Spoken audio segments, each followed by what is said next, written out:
Hello दोस्तों, health medical knowledge में आप लोगों का स्वागत है। आज हम लोग बात करेंगे लंग्स कैंसर यानी कि फेफड़ों में कैंसर कैसे होता है, इसका कारण क्या है, इसका लक्षण क्या है, उपचार क्या है, पूरा फुल सिस्टम और पूरा फुल डिटेल्स मैं आप लोगों को बता रहा हूँ। तो आप लोग पूरा फुल वीडियो देखिएगा और प्लीज़ चैनल को सब्सक्राइब कीजिएगा और लाइक कीजिएगा और ज़्यादा से ज़्यादा शेयर कीजिएगा। चलिए दोस्तों, आगे बढ़ते हैं। लंग्स कैंसर यानी कि फेफड़ों में कैंसर यानी कि लंग्स का फेफड़ों में जब कैंसर हो जाता है उसका पूरा डिटेल्स बता रहा हूँ। फेफड़ों कैसे होता है, क्या है। तो इंग्लिश और हिंदी दोनों भाषा में समझाता हूँ मैं हर एक वीडियो में, तो आप लोग अच्छे से समझे और वीडियो को फुल वॉच कीजिए। तो चलिए, lungs cancer is also called bronchogenic cancer. और हिंदी में फेफड़ों के कैंसर को ब्रोंकोजेनिक कैंसर भी कहते हैं। यानी कि अगर कोई भी एग्जाम में पूछ दिया जाए कि फेफड़ों के कैंसर को क्या कहा जाता है, उसे क्या कहते हैं, तो आप लोग ब्रोंकोजेनिक कैंसर का जवाब दीजिएगा। इसका पूरा जो है, फेफड़ों के कैंसर को ब्रोंकोजेनिक कैंसर भी कहते हैं। और इसका दो होता है, दोनों तरफ।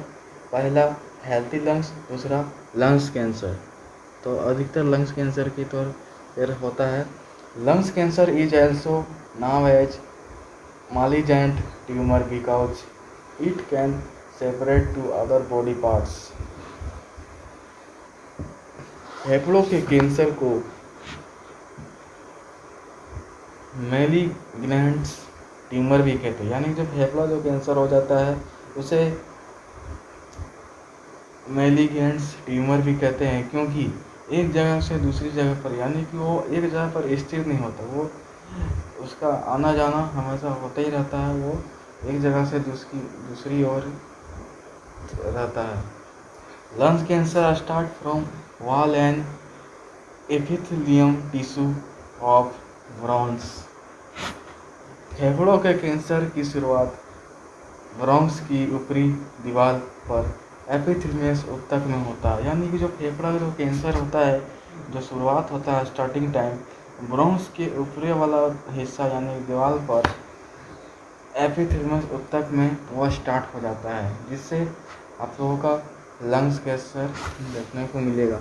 लंग्स कैंसर कैसे होता है मैं आप लोगों को पिक्चर से समझा रहा हूँ, तो अच्छे से समझिए। देखिए, लंग्स कैंसर क्या जो वहाँ जो होने का जो शुरुआत जो स्टार्टिंग होता है कैसे दिखता है, आप जैसे देख सकते हैं, मैं आप लोग को दिखा रहा हूँ, आप लोग अच्छे से समझिए। कॉज ऑफ लंग्स कैंसर यानी कि फेफड़ों का कैंसर का कारण, यानी कि जब फेफड़ा में कैंसर हो जाता है किसी पेशेंट का, तो का किस कारण की वजह से होता है। पहला, स्मोकिंग यानी कि धूम्रपान। अगर कोई भी पेशेंट अगर धूम्रपान करता है या स्मोकिंग कर रहा है तो उसको फेफड़ा कैंसर होने का ज़्यादा चांस होता है। दूसरा, तंबाकू। अगर आप खैनी गुटखा खा रहे हैं तो आप लोगों को हो सकता है।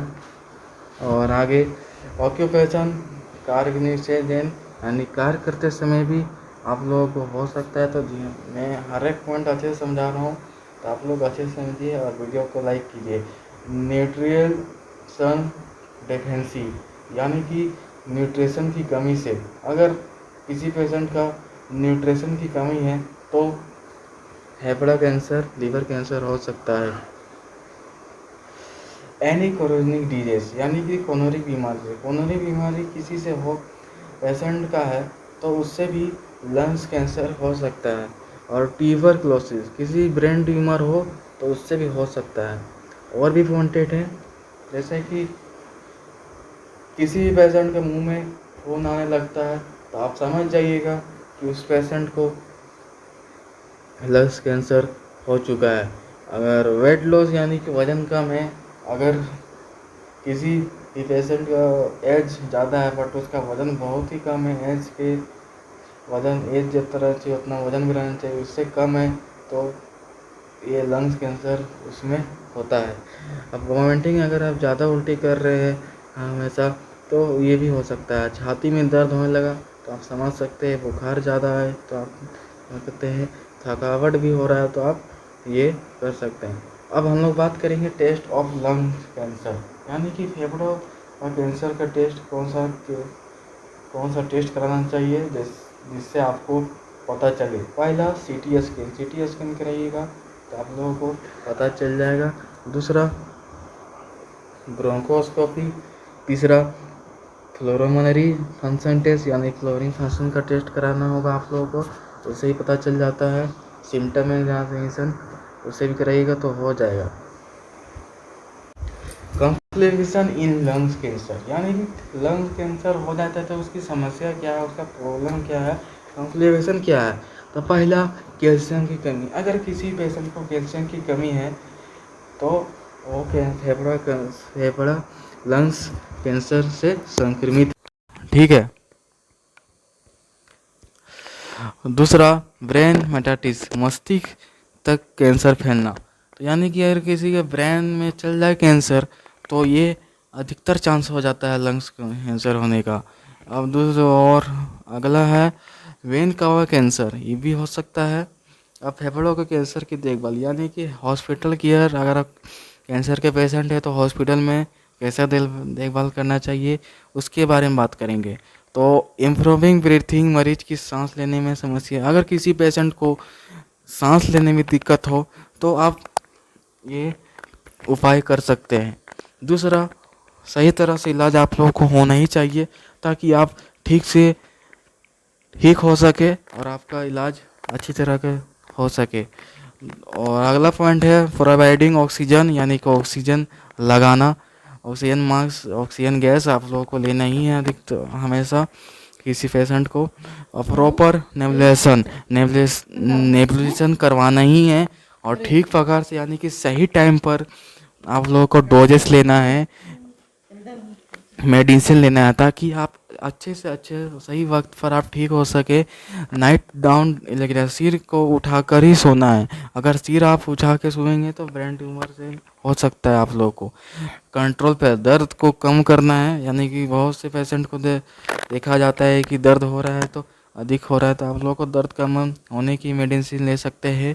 एंजाइटी को कम करने में खाने पीना का ध्यान रखें, अच्छा आप लोग खाना पीना खाएं ताकि हेल्थ ठीक हो सके आप लोगों का। तो दोस्तों आज हम लोग बात की है लंग्स कैंसर क्या है, उसका सिम्टम क्या है, उसके कारण क्या है, इलाज कैसे किया करना चाहिए, कैसे रहना है हॉस्पिटल में, कैसे देखभाल करना है, उसके बारे में बात की। तो दोस्तों अगर आप लोगों को वीडियो पसंद आया होगा तो प्लीज़ वीडियो को लाइक कीजिए और ज़्यादा से ज़्यादा शेयर कीजिए और चैनल को सब्सक्राइब कीजिए। इस वीडियो को आप लोगों को पूरा अच्छी तरीक़े से देखना है, मैं अच्छी तरीक़े से समझा दिया हूँ, तो आप लोगों को चैनल को सब्सक्राइब कीजिए और वीडियो को लाइक कीजिए। इस वीडियो पर 30 व्यूज़ लाना है और 10 लाइक करना है, इस वीडियो का टारगेट है। तो मैं आशा करूँगा कि आप इस टारगेट का पूरा कर सके। तो मिलते हैं अगली वीडियो पर। Thanks for watching, thank you.